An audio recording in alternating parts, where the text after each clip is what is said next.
출애굽기 34장 18절부터 28절까지 말씀을 본문으로 해서 이 말들을 기록하라, 이 말들을 기록하라 라는 제목으로 말씀을 나누도록 하겠습니다. 이스라엘 백성들이 시내산 아래에서 금송아지 우상 숭배하는 참 큰 죄악을 범했었죠. 그 죄로 인해서 하나님과의 언약의 관계가 깨졌습니다. 그 깨진 증표가 십계명이 깨뜨려진 거였었죠. 그런데 하나님께서 저들에게 다시 언약을 세우시겠다 말씀을 하십니다. 언약이라고 하는 것은 쌍방간에, 그 언약을 체결하는 쌍방간의 책임과 의무가 주어집니다. 하나님께서는 이스라엘 백성들에 대해서 언약하시되 그들을 내 소유, 내 것 삼겠다. 만민 가운데 구별된 하나님의 백성, 거룩한 성도 삼겠다. 왕같은 제사장, 곧 왕같은 권위 있고 영광이 있는 제사장 삼겠다. 그렇게 약속을 하십니다. 그리고 그렇게 그들의 하나님 되시고자 앞으로 이적도 행하시고 두려운 것, 곧 크고 위대하고 놀라운 일들을 행하기까지 당신의 백성들을 위하시겠다라는 약속을 하세요. 그래서 광야를 통과하지만은 사람이 살 수 없는 그 광야를 40년 통과하는 동안에 불기둥, 구름기둥으로 저들을 앞서 인도도 해주시고 낮에 장렬한 태양으로부터 그늘을 만들어서 시원하게, 또 저녁에 따뜻한 불기둥으로 덮어주셔서 따뜻하게 그렇게 해주시겠다. 또 하늘을 열어서 만나를 공급해 주시고 바위를 깨뜨려서 생수를 마시게도 해 주시는 이러한 이적, 놀라운 일들, 그런 것들을 베풀기까지 이스라엘을 위하시겠다. 또 가나안 땅에 들어가기 앞서서 요단강이 있는데 범람할 시기, 그래서 강물이 넓고 또 강물이 쓸 텐데 그때에도 강물을 끊어가지고 이스라엘 백성들로 걸어가도록 하는 이런 이적을 행하게 하시기까지 하나님께서 당신의 백성들을 위하시겠다. 그리고 가나안 땅 백성들 이미 거주하고 살고 있는데 다 내어 쫓겠다. 여리고성, 철옹성 무너뜨리겠다.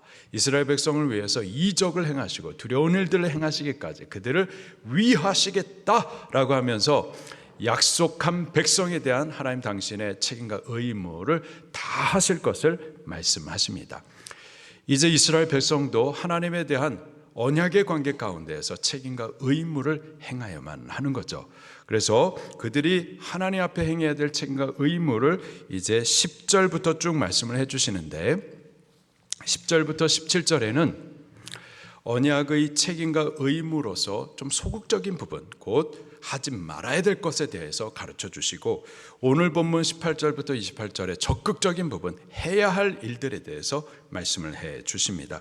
하지 말아야 될 것들에 대해서 우리가 지난 주일에 나누었었는데, 하나님께서 이스라엘 백성들에게 가나안 땅을 주실 건데요, 은혜를 베풀어 주실 건데 그 은혜 받은 때 너희 조심해라. 그 땅의 백성들하고 언약해서는 안 된다. 하나 돼서는 안 된다. 짝해서는 안 된다. 그들과 혼례도 해서는 안 된다. 그래가지고 결국은 그들이 섬기는 하나님, 그들이 섬기는 이방 우상들을 너희가 같이 섬기고, 그들과 짝해가지고 우상 숭배하는 죄악에 빠져서 같이 멸망할까 한다. 절대 그들과 언약해서는 안 된다. 언약의 땅, 은혜로 베풀어 주실 때, 은혜 받을 때 조심해야 된다. 그렇습니다. 은혜 받을 때 조심하셔야 돼요. 하나님께서 복을 베풀어 주신 때, 복 받았을 때 그때 조심해야 되는 거예요. 대한민국이 많은 은혜를 받고 복을 많이 받았어요. 하나님 알지 못하는 이 백성, 하나님 모르니까는 우상 만들어다가 장승 앞에다 절하고 조상 제사하고 귀신 섬기고 그렇게 어둠과 가난과 질병에 저주에 묶여 살다가 지옥 갈 우리 백성들. 근데 이 민족이 하나님을 찾지 않았는데 우상 섬겼었는데 하나님께서 먼저 우리를 찾아와 주셨고 당신의 거룩한 백성들 통해서 하나님의 그 구령의 마음을 주시고 또 복음을 맡겨주셔서 이 땅 끝에 있는 이 대한민국까지, 이 조선 땅까지 그렇게 찾아와서 복음의 씨를 심어주고, 그래서 이 나라가 자유민주주의 나라, 시장 경제 체제로 영적인 큰 복도 받고 또 경제적인 큰 복도 받고 그렇게 은혜와 복을 많이 받았는데 바로 이때 조심해야 되는 거예요.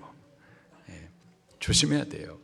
이 땅에 죄악과 짝해서는 안 되고 함께 범죄하여 더럽혀서 같이 멸망해서는 안 되고 은혜 받을 때 복 받았을 때 오히려 여호와 하나님을 더욱 기억하셔야만 합니다. 하나님 외에 다른 신들을 두어서는 안 돼요. 우상 숭배 가증한 행위를 행하면 안 됩니다. 하나님께서 주신 땅에서 그 은혜의 땅에서 계속해서 하나님과의 친밀한 언약의 관계를 지켜가야만 하는 거죠. 할렐루야. 자, 오늘 본문은 이제 18절부터 28절까지 더 적극적인 책임과 의무에 대해서 말씀을 해주고 계십니다. 곧 해야 할 일들에 대해서 가르쳐 주세요. 그 가르쳐 주시는 일이 뭔가 보니까는 절기를 지키라 라는 거예요. 세 가지 절기를 말씀을 해주고 계십니다. 18절에 보니까 너는 무교절을 지키되, 무슨 절기요?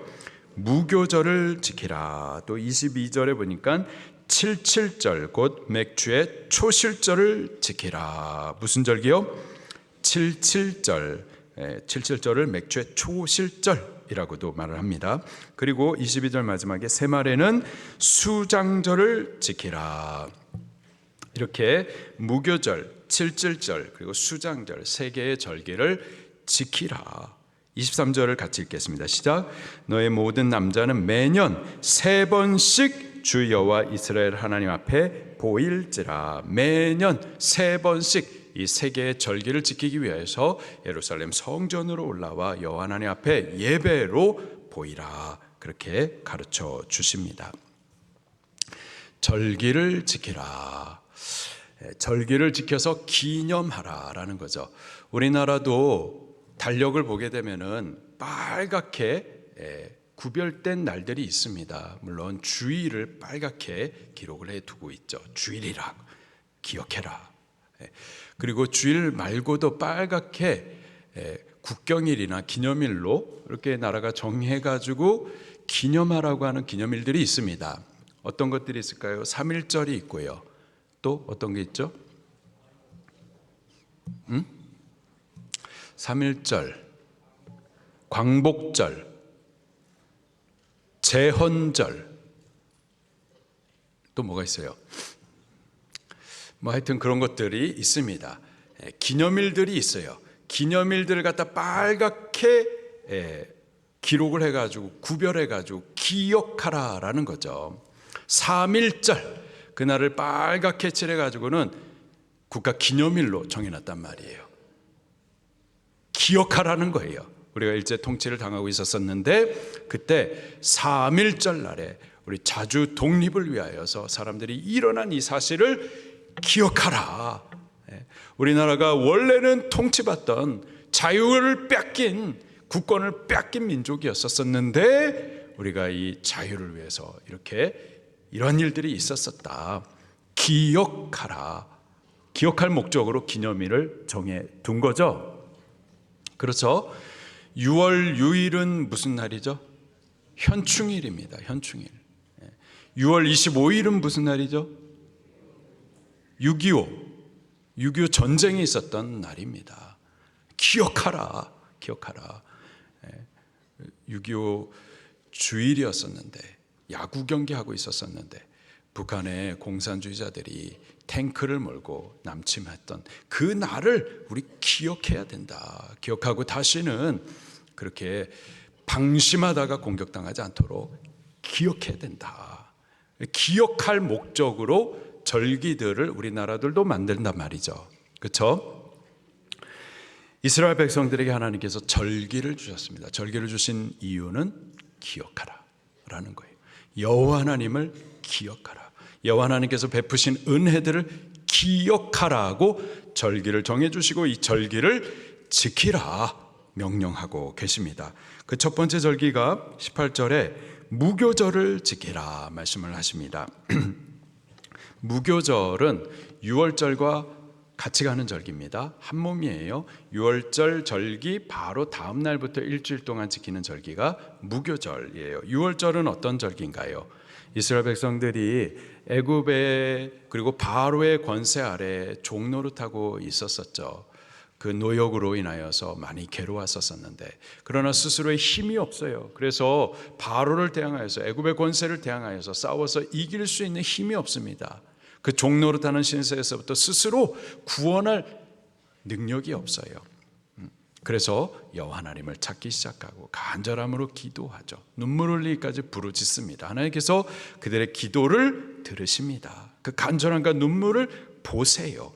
응답하십니다. 그들을 위한 구원자로 모세를 보내어 주시죠.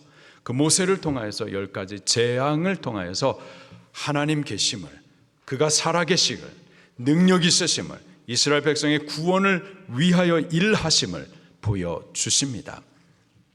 그 10가지 재앙 중에서 마지막 재앙이 뭐였었죠? 장자 죽음의 재앙이었었습니다. 10가지 재앙이 있었지만 이 마지막 장자 죽음, 심판, 이 10번째 재앙은 사실 10가지 재앙의 실질적인 재앙이었고요. 1에서 9가지 재앙은 경고 차원의 재앙이었어요. 마지막에 심판하기를 원치 않으니 이 심판 받지 말라고 제발 회개하라고 9번이나 경고를 해주셨지만 끝끝내 그 경고를 무시하더니 마지막 10번째 재앙, 장자 죽음의 심판을 당하게 됩니다. 하나님께서 사망의 천사를 보내시죠. 그 천사가 애굽에 도착했을 때 그가 지나는 곳곳마다 애곡하는 소리가 터져 나오는 거예요. 장자들이 죽임을 당하는 겁니다. 애굽의 왕으로부터 시작을 해가지고 평민, 또 종된 백성들의 첫 번째 아들들, 심지어 가축의 첫 새끼들까지 모든 처음 것들이 다 이 심판의 사자 옆에서 죽임을 당하게 됩니다. 이스라엘 백성은요, 이스라엘 백성도 이 바로 만만치 않게 완고하고 완악합니다. 저들도 하나님 앞에 심판 받을 수밖에 없었어요. 그러나 하나님께서 그들에 대해서는 은혜를 베풀어 주시죠. 곧 심판을 피하고 생명의 보존함을 받을 수 있는 구원의 방법을 가르쳐 주셨습니다. 그 구원의 방법으로 주신 것이 어린 양이었었어요. 어린 양을 준비했다가 그놈을 잡아가지고 죽여서 그 피를 집 임방과 문설주에 바르는 거죠. 이스라엘 백성들도 하나님 앞에 심판을 받아 죽어야 마땅하지만 하나님께서 그들에게 은혜를 베풀어 주셨고 구원의 방법을 주셨는데 우리는 그 구원의 방법을 믿습니다. 어린 양이 우리를 대신해서 죽음으로 우리는 살 수 있음을, 이 구원의 방법을 우리는 믿습니다. 그 믿음의 표시를 피로 발라놓는 거였었습니다.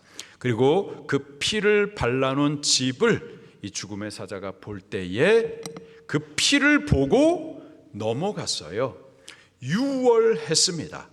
pass over 했어요. 저들이 심판받아 망해야 되는데, 그러나 하나님께서 미리 가르쳐 주셨던 그 구원의 방법을 믿음으로 말미암아 심판을 피하고 생명의 보존을 받을 수가 있었었죠. 구원을 받을 수가 있었었던 거예요. 그래서 그 유월한 사건을 이름하여서 유월절로 지키라 명령해 주신 거죠. 그 유월절 절기는 바로 구원 얻은 절기입니다. 심판을 피하고 생명의 보존함을 받았었던, 죽음의 사자를 피하고 생명 구원을 얻었었던 구원의 절기가 바로 유월절 절기인 거예요. 이 절기를 하나님께서 주시면서 매년마다 지키라, 매년마다 하나님께서 너희를 구원하신 그 사건을 기억하라고 이 절기를 주시는 거예요. 우리들도 기억하셔야만 합니다. 우리가 구원을 받았어요. 구원 받았기 때문에 하나님을 예배하고 섬기고 또 봉사하고 사역하고 새벽을 깨워서 예배도 드리고 이 모든 것들을 하지만은 우리 항상 기억하셔야만 하는 거예요. 우리가 예배하는 모든 이유, 하나님을 섬겨 봉사하고 사명하고 사역하고 하다 보면 지치거든요. 하다 보면 시험도 있거든요. 막 몸이 지치고 짜증도 나거든요. 그런데 기억하셔야 돼요. 우리가 왜 예배를 하는지, 왜 섬기고 사역하고 봉사하는지, 그래서 우리를 하나님께서 구원해 주신 큰 은혜 때문인 것을 우리 기억하셔야만 하는 겁니다. 하나님께서는 매년마다 이 절기를 통해서 다시 기억하게 하고 또 다시 기억하게 하고, 그래서 우리가 어떠한 큰 은혜를 받았는지, 이 구원을 위해서 하나님께서 어떠한 큰 희생을 치루어 주시는지, 어린 양 같으신 예수님께서 십자가에서 어떠한 고난을 당하고 어떠한 죽음을 통해서 우리에게 어떠한 큰 구원을 이루어 주셨는지 매번 기억하셔야만 하는 거예요. 이걸 기억하지 못하고 사역하고 예배하고 섬기고 봉사하고 수고하고 기억하지 못하고 하는 이 모든 것들은 율법주의가 될 수가 있어요. 자기 하는 모든 행위에 대한 스스로의 공로와 의의를 삼을 수가 있습니다. 그러다 보면 자꾸 짜증이 나오고 정죄감이 들 수가 있어요. 어떻게 해야 될까요? 다시 6월절 어린 양을 기억하셔야만 하는 거예요. 예수 그리스도 십자가 앞으로 다시 가셔야만 하는 거예요. 그가 어떠한 희생과 어떠한 큰 사랑을 통해서 우리를 구원하셨는지 다시 십자가 앞에 우리 서셔야만 하는 겁니다. 거기에서 모든 짜증과 모든 시험과 짐스러운 것들이 다 풀리고 우리가 어떠한 큰 은혜를 받았는지 다시 감사와 다시 감격과 다시 주님을 향한 자원하는 열심이 세워질 수가 있게 되는 거죠. 항상 십자가 앞으로 다시 서야만 하겠습니다. 예수 그리스도 앞으로 다시 나오셔야 돼요. 어떠한 희생과 어떠한 큰 은혜를 통해서 이미 구원을 베풀어 주셨는데 그 사실을 우리 다시 기억하셔야만 하는 거죠. 자, 이 6월절과 함께 7일 동안 계속해서 이어지는 절기가 무교절입니다. 6월절과 무교절은 한 몸인 거예요. 함께 지키는 절기인 겁니다. 본문에서는 무교절을 지키라 말씀하시는데 이 6월절 어린 양을 기억하면서 이 무교절 절기를 지키는데 그 지키는 방법이 두 가지예요. 먼저 18절 말씀을 같이 읽겠습니다. 시작. 너는 무교절을 지키되 내가 내게 명령한 대로 아빕월 그 절기에 이레 동안 무교병을 먹으라. 이는 내가 아빕월에 애굽에서 나왔음이니라. 아멘. 아빕월, 이 유대력으로 3월입니다. 3월 14일 그때가 애굽에서 출애굽했었던 날이에요. 그 날이 이스라엘 백성의 한 해의 정월이 되는 겁니다. 구원받은 새 생명 얻은 바로 그때부터가 해의 시작이 되는 거예요. 우리들 중에 세례 받으시는 분들이 계셨는데 세례를 받았다, 영적으로 하나님의 백성으로 다시 태어난 날이죠. 바로 그때부터 이제 영적인 한 살이 되는 거예요. 여보세요? 새 생명을 얻은 시작점이 되는 거죠. 그렇죠? 이스라엘 백성들도 출애굽한 날 구원 얻은 바로 그 달이 한 해의 시작으로 정월로 새롭게 지어진 겁니다. 그 달이 아빕월 14일이었어요. 이 무교절을 지키는 이유가 이 아비월의 애굽에서 나왔음이라. 너희가 구원을 그때 받았다. 그 구원을 기억하여서 6월절과 함께 이 무교절을 지키라. 그 지키는 방법은 이래 동안 무교병을 먹으라라는 거였습니다. 무교병은 누룩 없는 떡을 말하는 거예요. 누룩 없는 떡. 집안에 있는 모든 누룩을 제거하고 또 누룩을 넣지 않은 떡을 먹으면서 이 절기를 지키라. 도대체 왜 누룩 없는 떡을 먹으라 하실까요? 누룩은 무엇을 상징하고 누룩 없는 떡을 먹으라는 것은 어떤 의미일까요? 우리 신약 성경을 통해서 이 부분에 대한 영적 해석을 한번 보도록 하겠습니다. 고린도전서 5장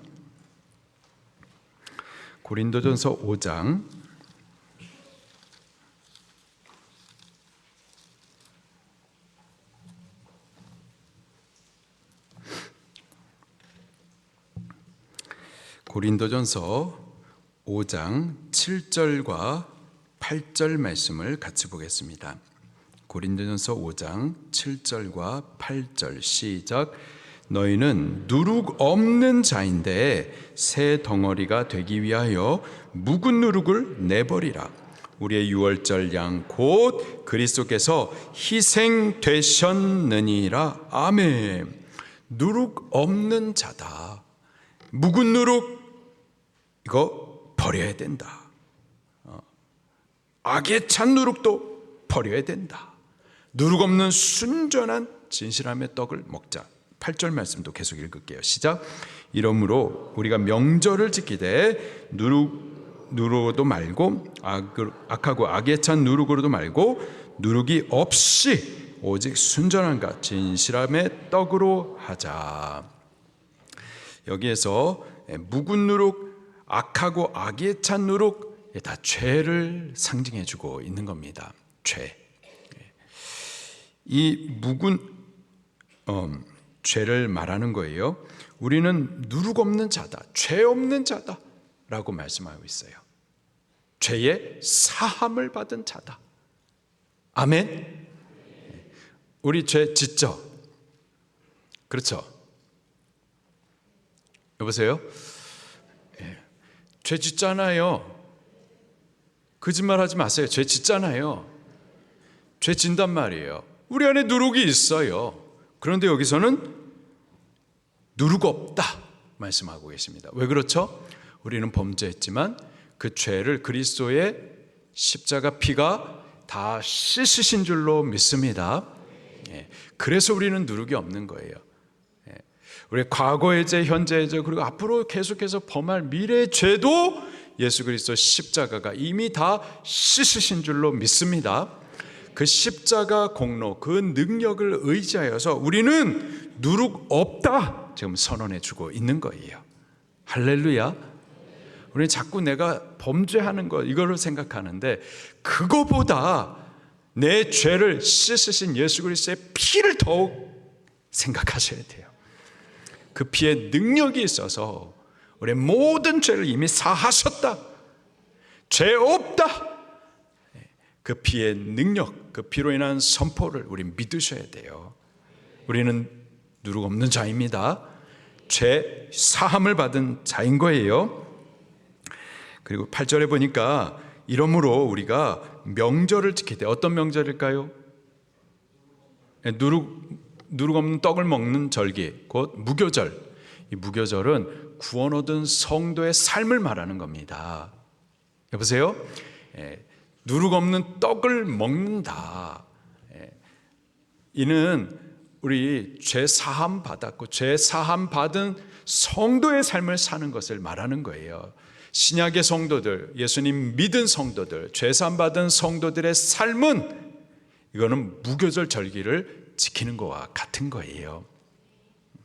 우리가 이 무교절 절기를 지키되 묵은 누룩으로도 말고 악하고 악에 찬 누룩으로도 말고 누룩이 없이 오직 순전함과 진실함의 떡으로 하자. 우리 죄 용서함 받았어요. 죄 용서함 받았지만 그러나 우리가 아직까지도 죄의 삶을 또 산단 말이죠. 이 떡을 먹는다. 먹는 것은 삶을 말하는 건데 이제 우리 죄 사함을 받았으니 죄 사함 없는 삶을 살아가자라는 거예요. 과거의 죄악의 습관적인 삶을 이제는 버리자라는 것을 의미하는 겁니다. 다시 돌아가서요. 출애굽기 34장 18절에 무교절을 지키되 이래 동안 무교병을 먹으라. 이제 우리 구원을 받았으니 죄 용서함 받았으니 그러니 이제부터는 죄를 먹고 마시는 삶을 버리자. 거룩하게 하셨으니 거룩한 삶을 살아가자. 죄 사하셨으니 이제는 죄 짓는 삶 말고 하나님을 섬기는 삶을 살자라는 의미로 무교병을 먹으라 하신 겁니다. 그리고요 19절부터 20절 말씀해 보니까 모든 첫 태생을 하나님 앞에 드리라. 그렇게 절기를 지키라고 또 가르쳐 주세요. 19절 20절 시작. 모든 첫 태생은 다 내 것이며 내 가축의 모든 처음 난 수컷인 소와 양도 다 그러하며 나귀의 첫 새끼는 어린 양으로 대속할 것이요 그렇게 하지 아니하라면 그 목을 꺾을 것이며 내 아들 중 장자는 다 대속할지며 빈손으로 내 얼굴을 보이지 말지니라. 모든 처음 것들을 하나님 앞에 바치면서 지키라 말씀을 하십니다. 그때 바치는 것들을 보니까 소와 양, 그 첫 번째 것을 하나님 앞에 바쳐드리고, 나귀는 양으로 대속하라 말씀하고 있어요. 하나님 앞에 이 제사의 제물로 바칠 때 나귀는 부정한 짐승이기 때문에 이 쪽발이 갈라지지 않았기 때문에 하나님 앞에 바쳐드릴 수가 없습니다. 그래서 나귀의 첫 번째 새끼는 양으로 대속하라. 그리고 내 아들들 중 장자들도 하나님 앞에 바쳐드려야 되는데 사람을 죽일 수는 없으니 그러니 그들도 양으로 대속하여 바치라. 왜 하나님 앞에 처음 것을 바쳐야 되느냐? 19절에 보니까 모든 첫 태생은 다 누구의 것이다? 다 내 것이기 때문에, 여호와 하나님의 것이기 때문이다. 유월절 때에 모든 첫 번째 아들들, 첫 번째 새끼들이 하나님 앞에 다 죽어졌습니다. 그때 이스라엘 백성들도 모든 첫 번째 아들들이 죽어졌어야 되는데 그때 하나님께서 그들을 살리셨어요.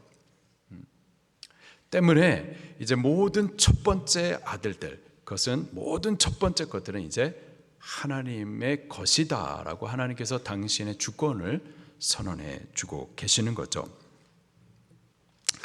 모든 첫 번째는 나머지 것들을 대표하는 거예요. 장자만 살린 게 아니라 그 집안 전체를 살리신 거죠.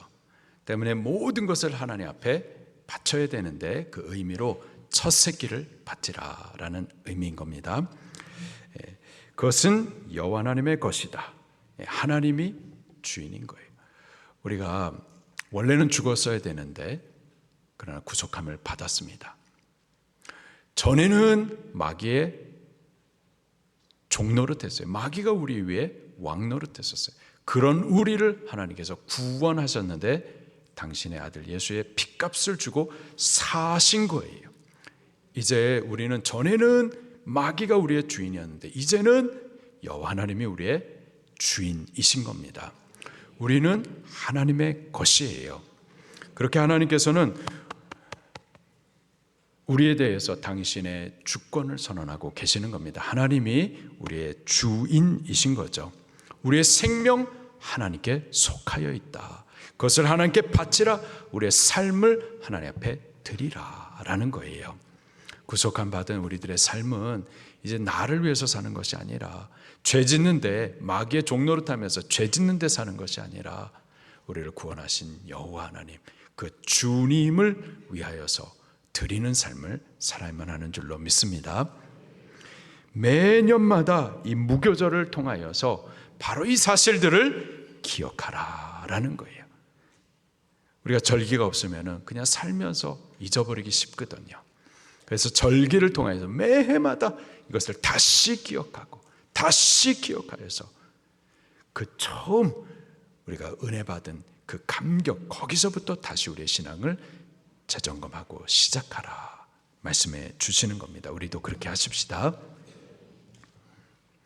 우리 안에 예배의 기쁨이 사라지고 또 주를 섬김에 있어서 자원하는 기쁨들이 말라지는 것, 찬송을 해도 눈물이 식어지고, 이거 문제가 큰 거예요. 우리 다시 예수 그리스도 십자가 앞으로 돌아가야만 하겠습니다. 우리 어떤 큰 은혜를 받았는지 그 십자가 앞으로 다시 돌아가서 어떠한 큰 사랑, 어떠한 큰 희생을 통해서 우리가 받은 구원이 얼마나 큰 건지 거기로 다시 기억해 돌아가야만 할 줄로 믿습니다. 두 번째 절기가 이제 22절 말씀을 보니까 77절입니다. 77절은 맥추의 초실절이라고도 해요. 맥추란 보리를 말하죠. 보리가 처음 익을 때를 말하는 겁니다. 그래서 맥추의 초실절이라고도 하고, 그 초실절의 열매가 보리이기 때문에 맥추절이라고도 합니다. 그리고 이 절기는 이 6월절 다음 날로부터 시작해 가지고 7일의 7주 이후에 오는 절기라고 해가지고 77절이라고도 말을 합니다. 그래서 그것을 날수로 계산을 하면은 49일 다음 날 50일째 지키는 날이라고 해가지고 오순절이라고도 말을 해요. 이 77절의 영적 의미, 그러니까 신약적인 구속사적인 의미를 보게 되면은 이 보리추수, 첫 열매를 하나님 앞에 주신 것을 감사하여서 그 첫 열매를 올려드리는 절기인데, 그 첫 열매, 이 열매를 하나님께서 주셨음을 감사하는 절기이기도 하고, 그리고 이와 같이 우리 나머지 삶에 대해서도 하나님께서 이렇게 풍성하게 열매 주실 것에 대한 믿음의 고백을 올려드리는 절기이기도 한 겁니다. 여보세요? 이게 영적인 우리의 삶에 보면은 첫 열매, 처음 맺혀진 열매, 그것을 하나님 앞에 올려드리는 것을, 최근에 우리 대학부 자녀 중에서 취업을 해서 여기 어디 어린이 유치원 선생님이 되셨는데 첫 월급을 하나님 앞에 이렇게 첫 열매라고 감사 이유를 써서 이렇게 올려드렸는데, 그렇게 처음 익은 열매, 이거 하나님의 은혜입니다. 하나님 주신 겁니다. 하나님을 먼저 기억하여서 하나님 앞에 올려드리는 거죠. 그러면서 또 동시에 이렇게 첫 열매를 맺게 해주신 것처럼 앞으로의 우리의 삶의 모든 이 나머지를 하나님께서 그렇게 책임져 주실 것이다 라는 믿음의 고백을 올려드리는 겁니다. 그래서 우리가 처음 것들을 하나님 앞에 좀 구별해 올려드리는 게 좋습니다.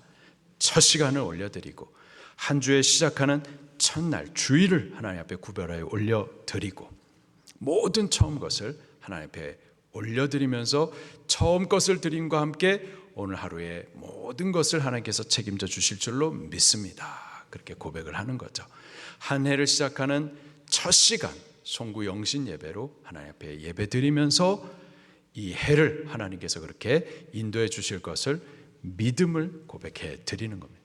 그렇게 처음 것을 올려드리는 거예요. 그래서 초실절이라고도 하고 맥추절이라고도 하고 오순절이라고도 한단 말이죠. 신약시대의 오순절 날에 어떤 큰 사건이 벌어지죠. 어떤 사건이 있었나요? 예수님께서 부활하시고 그리고 50일 지나서 오순절 날에 어떤 일이 있었죠? 성령님께서 약속하신 대로 강림하셨습니다. 자, 성령 강림일이 바로 오순절이에요. 성령님께서 오셔서 하신 일이 뭐죠? 예루살렘의 120문도가 같이 모여서 기도할 때 성령님께서 각 사람 위에 충만히 임하시고, 그때 신약의 교회가 세워집니다. 할렐루야. 이 초실절의 영적 의미, 오순절날 이 초실절날의 영적 의미는 그 신약시대에 성령님 임하시고 임함과 함께 신약시대의 첫 번째 열매로 예루살렘 교회가 세워진 사건을 영적으로 보여주는 겁니다. 그게 시작이었고요. 그때부터 교회 시대가 열리게 된 거예요. 그래서 예루살렘 교회를 시작으로 첫 열매로 해가지고 계속해서 교회들이, 이방인 교회들도 세워지고, 이 예루살렘의 반대쪽에 있는 땅 끝에 있는 여기 대한민국에까지 주의 교회가 세워지게 된 줄로 믿습니다. 이러한 초실절을 또 지키라. 그리고요 22절 마지막에는 새 말에 수장절을 지키라. 수장절을 지키라. 수장절은 또 초막절이라고도 말을 합니다. 초막 안에서 지키는 절기이기 때문에 그래요. 초막 안에서 지키면서 과거에 40년 동안에 이스라엘 백성들이 광야 생활하면서 초막 생활했었던 그 헌신의 삶을 기억하라. 그리고 앞으로 우리가 천국에 다 가게 될 텐데, 지금 우리가 초막 생활, 이 장막 생활, 신앙 생활을 하는데, 이제 새말에, 이 세상 끝날에 예수님 다시 오실 거고, 그가 우리를 위해서 예배하신 저 천국 곳간에 우리 다 수장되어 올라갈 줄로 믿습니다.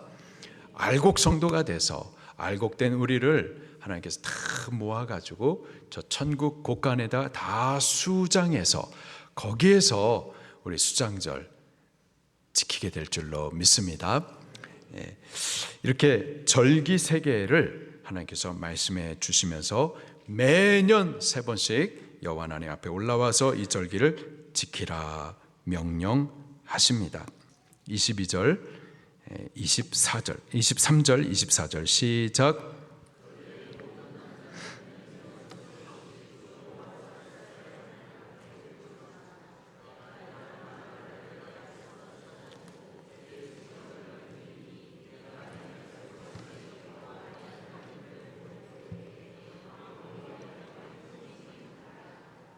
아멘. 이제 25절부터 26절에는 추가적인 몇 가지 사항들을 더 말씀을 해주고 계십니다. 이 세 개의 절기와 관련된 추가적인 사항들로 25절에 보니까는 너는 내 제물의 피를 유교병과 함께 드리지 말라. 유교병은 누룩 넣은 떡을 말하는 겁니다. 아까 18절에는 무교절을 지키되 무교병을 먹으라. 누룩 없는 떡을 먹으라 하셨죠. 우리가 제물을 하나님 앞에 올려드리면서 제사를 드리는데 유교병, 누룩 넣은 떡을 먹지 말라. 우리가 구원 얻은 절기를 지키는데 곧 구원 얻은 성도의 신앙생활을 함에 있어서 누룩 넣은 떡을 먹는 삶, 죄를 먹고 마시는 삶, 이거 하지 말아라. 다시 한번 추가적으로 말씀해 주십니다. 그리고 유월절 제물을 아침까지 두지 말라 이렇게 말씀을 하고 있어요. 유월절 제물이란 유월절 양을 말하는데 양을 먹는데 그것을 허리에 끈을 끼고 또 신발을 신고 또 지팡이를 짚고 빠르게 먹어야만 하는 겁니다. 빠르게 먹고 남는 것은 그 다음날 아침에 불태우라. 남기지 말라. 이렇게 말씀을 하시는데 두 가지 의미가 있겠습니다.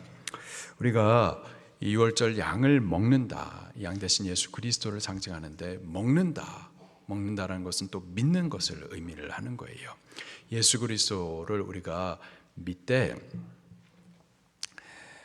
부분적으로 믿지 말고 남김없이 전적으로 믿어야 될 것을 의미하는 겁니다. 그리고 오늘 먹은 것은 내일까지 두지 말아라. 내일 믿겠다, 나중에 믿겠다, 좀 사업이 안정되면 그때 시간이 나면 좀 믿겠다, 미루지 말고 지금 급하게 여기면서 오늘 믿으라는 의미가 있습니다. 우리 예수님을 믿되 미루지 마십시다. 예수님을 믿되 부분적으로 믿지 마세요. 다 믿으셔야 돼요.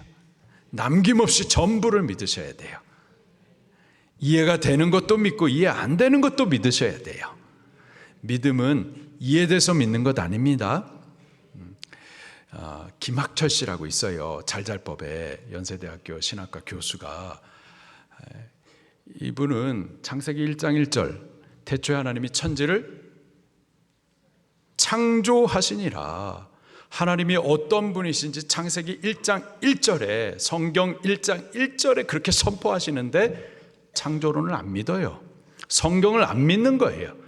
창조주 하나님을 안 믿어요. 자꾸 유신 진화론을 가르친단 말이에요.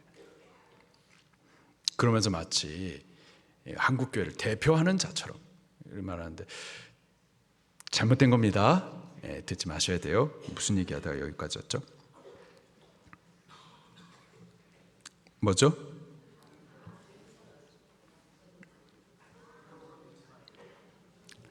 잠시만요. 25절 전적으로 믿으라. 전적으로 믿으라. 이해가 되는 것도 믿고 이해가 안 되는 것도 믿으셔야 돼요. 우리가 어떻게 하나님 그 지혜자의 모든 일들을 다 이해해요? 이해 못한다고요. 우리가 하나님께서 창조하신 때에 있었어요? 없었잖아요. 그때 시간을 또 공간을 그가 창조하셨는데 우리가 시간과 공간 얘기하면 벌써 이해가 안 된단 말이에요. 창세전에 이게 도대체 이 시간적인 개념을 우리의 수준으로는 이해를 할 수가 없는 거예요. 하나님께서 천지를 창조하시니라. 그러면은 천지 창조 이전에 하나님은 어떤 공간에 계셨는데요? 이 공간적인 개념을 우리가 이해를 못한단 말이에요. 할 수가 없어요. 우리의 수준으로 하나님의 그 존재를 다 이해 못한다고요. 이해 못한다고 그래가지고 창조를 부인하면 안 되는 거예요. 성경이 우리에게 계시해 주시는 그대로를 믿으셔야죠. 이해가 돼도 믿고 이해가 안 돼도 믿으셔야만 하는 거예요. 예수님께서 동정녀의 몸에서 성령을 통해서 잉태하셨다. 이걸 우리가 어떻게 이해를 해요? 3일 만에 죽은 자 가운데서 다시 살아나셨다. 이걸 우리가 어떻게 이해해요? 이해가 안 되지만 하나님, 전능하신 하나님, 우리 인간의 수준이 아닌 하나님, 그분의 말씀을 우리 무조건적으로 믿으셔야만 하는 거예요. 전적으로 다 믿으셔야 됩니다. 내가 이해되는 부분만 부분적으로 믿어서는 안 되고 전적으로 우리 다 믿으십시다.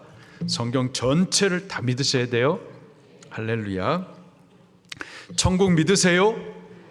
네, 천국만 믿으면 안 되고 지옥도 믿으셔야 돼요. 예수님 믿으면 천국 갑니다. 할렐루야.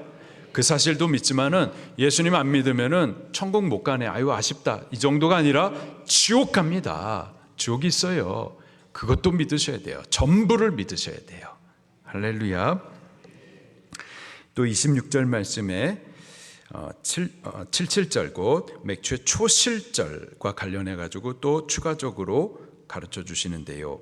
내 토지 소산에 처음 익은 것을 가져다가 내 하나님 여호와의 전에 드리라. 처음 것을 하나님 앞에 올려드리는 겁니다. 겨울 동안에 열매가 맺지 않았었어요. 그래서 양식이 없습니다. 그래서 처음 봄에 이제 양식이 나오는 그 처음 양식, 그거 오래 기다렸어요. 그래가지고 오래 기다렸다가 첫 번째 나오는 양식 빨리 먹고 싶지만 그러나 하나님을 기억하는 거예요. 그 하나님께 먼저 올려드리는 겁니다. 여보세요? 저희 어렸을 때에는 음식을 해도 모든 처음 거는 아버지 먼저, 그렇죠? 부모님께 주면 부모님 먼저, 그렇죠? 근데 요즘에는 애들 먼저, 아들 먼저. 그건 잘못된 거예요. 부모님이 계시면 부모님이 먼저고 남편이 있으면 남편이 먼저예요. 그렇게 가르쳐야지. 그래야 아이들이 아버지를 섬기고 또 어머니도 섬기는 거예요. 애들 먼저 하면은 이게 거꾸로 가는 겁니다. 그래서 뭐예요? 맛있는 반찬 뭐예요? 그 갈비찜. 갈비찜을 제가 좋아하는 게 아니라 저희 어머니께서 항상 뭘 하면 갈비찜을 하셔가지고 절 먼저 막 주신단 말이죠. 하여튼 갈비찜을 했다. 그러면 우리 아들 먼저가 아니라 어른 먼저 드려요. 그 냄새 풍기면서 계속 요리했는데 이제 기다렸다가 이제 막 먹으려고 하면은 내가 먼저 먹는 게 아니라 어른 먼저. 그렇죠? 우리 하나님도 항상 하나님이 먼저야만 하는 겁니다. 모든 처음 것은 내 것이다. 하나님이 먼저예요. 때문에 우리도 처음 익은 곡식 오래 기다렸고 빨리 먹고 싶지만 그러나 먼저는 하나님께서 주신 것을 인정하며 하나님께 먼저 처음 것을 바쳐 드리는 겁니다. 이 처음 익은 것을 가져다가 내 하나님 여호와의 전에 드리라 말씀하고 있는데, 이 초실절을 민수기 28장 26절 말씀에 보니까 처음 익은 열매를 드리는 날이라고 표현하고 있습니다. 드리는 날, 모든 처음 것을 여호와 하나님 앞에 드리는 것이 절기를 지키는 방법인 거예요. 우리 하나님 앞에 처음 것을 올려드리는 겁니다. 첫 시간을 올려드리고, 우리 월급을 받았지만 그것도 처음 것은 하나님 앞에 올려드리고, 우리가 헌금도요 쓰다 남은 거 드리는 것이 아니라 먼저 하나님 앞에 처음 것을 구별했다가 준비했다가 그것을 하나님 앞에 예물로 올려드리고, 항상 처음 것을 올려드리는 겁니다. 저 어렸을 때에는 양말이 그렇게 빵꾸가 잘 났단 말이에요. 그 빵꾸 난 양말을 신으면 그렇게 창피하단 말이죠. 그러다가 양말을 새 걸로 사주시면 언제 신어야 될까요? 주일날 먼저 신는 거예요. 주일날. 신발을 사주셔도 주일날, 새 옷을 입어도 주일날, 모든 좋은 것은 하나님께 그렇게 올려드리는 겁니다. 그렇게 하나님을 가장 먼저 이렇게 생각하셔야만 하는 거예요. 자, 그 다음에 26절 마지막에 너는 염소 새끼를 그 어미의 저주로 삼지 말지니라. 가나안 민족이 그들의 우상을 섬기는 제 의식 가운데 행해지던 일들이 바로 이거였습니다. 염소 새끼를 어미의 젖에 같이 막 삶았었던 일인 거죠. 이것은 풍요와 다산을 기원하면서 행했었던 우상 숭배 의식 중에 하나예요. 우리가 하나님을 섬기는데 이런 세상에 하나님 미워하시는 가증한 우상 섬기는 제의식을 같이 가져와 가지고 혼합해 가지고 하나님도 섬기고 이러한 일들도 행하고 이러면은 안 된다라는 겁니다. 여호와 하나님만 섬기셔야 되고 하나님 가르쳐 주신 방법대로 신앙생활을 해야만 하는 겁니다. 27절입니다. 시작. 여호와께서 모세에게 이르시되 너는 이 말들을 기록하라. 내가 이 말들의 뜻대로 너와 이스라엘과 언약을 세웠음이니라 하시니라. 언약을 세우셨습니다. 언약은 쌍방간에 의무와 책임이 있다고 그랬습니다. 하나님께서는 이스라엘 백성들을 자기 백성 삼으시고 그들을 위해서 최선을 다하시되 이적도 행하시고 크고 놀랍고 또 위대한 일들도 다 행하여서 저들을 위하시겠다. 이제 너희는 내 말을 듣고 또 그 약속을 따르라. 그래서 구체적으로 하지 말아야 될 것들, 또 더 적극적으로 해야 될 것들로서 절기에 대해서 가르쳐 주셨어요. 자, 이 부분을 모세에게 이제 명령하십니다. 27절에 보니까는 너는 이 말들을, 이 언약에 대한 모든 책임과 의무에 대한 말들을 기록하라. 출애굽기 24장 7절에 보니까 하나님께서 친히 십계명을 써주신 돌판이 있는가 하면은 율법의 말씀들에 대해서 모세가 기록한 언약책이라는 게 또 있었어요. 한번 찾아볼게요. 출애굽기 24장 7절.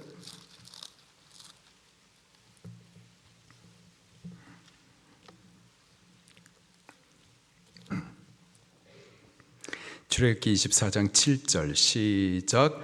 언약서를 가져다가 백성에게 낭독하여 듣게 하니 그들이 이르되 여호와의 모든 말씀을 우리가 준행하리이다. 아멘. 이렇게 하나님께서 주셨던 모든 말씀들을 잊지 않게 하려고 언약서에다가 기록을 해 주셨던 겁니다. 우리들도 잘 잊어버리죠. 은혜 받아요. 근데 그 은혜가 귀한데 자꾸 잊어버립니다. 때문에 잊지 않도록 기록하셔야만 하는 거죠. 우리 마음판에다가 기록하라. 그래서 모세한테도 이 말씀을 갖다가 그냥 듣고 잊어서는 안 되니 너희 말들을 언약책에다가 기록하라. 기록해가지고 너도 기억하고 백성들도 가르쳐서 저들도 기억하게 하라. 우리들도 자꾸 기억해야만 할 줄로 믿습니다. 자, 그리고 이제 28절, 29절 말씀에 보니까 28절 말씀에 같이 읽겠습니다. 시작. 모세가 여호와와 함께 40일 40야를 거기 있으면서 떡도 먹지 아니하였고 물도 마시지 아니하였으며 여호와께서는 언약의 말씀 곧 십계명을 그 판들에 기록하셨더라. 아멘. 깨어진 언약이었습니다. 그러나 이 언약을 다시 새롭게 하기 위해서 모세는요 40일 40야를 아무것도 먹지 않고 이스라엘 백성을 위해서 중보하여서 40일 동안 아무것도 먹지 않으면 죽는 겁니다. 목숨을 걸고 하나님 앞에 언약을 다시 맺기 위해서 저가 헌신했고 하나님께서도 친히 당신의 손가락으로 그 준비된 돌비에다가 그 말씀을 또 새겨 주셨습니다. 그렇게 해서 주신 것이 율법의 십계명 말씀이에요. 우리가 받은 이 말씀은 그냥 받은 것이 아닙니다. 예수 그리스도의 큰 희생을 통해서 주신 말씀이에요. 하나님께서 친히 친밀하게 사랑하셔서 직접 써서 주신 말씀입니다. 이 말씀을 우리 가볍게 여겨서는 안 되겠습니다. 먼저는 우리 은혜로 구원을 받았어요. 우리는 예수님 안에서 구원받은 자들입니다.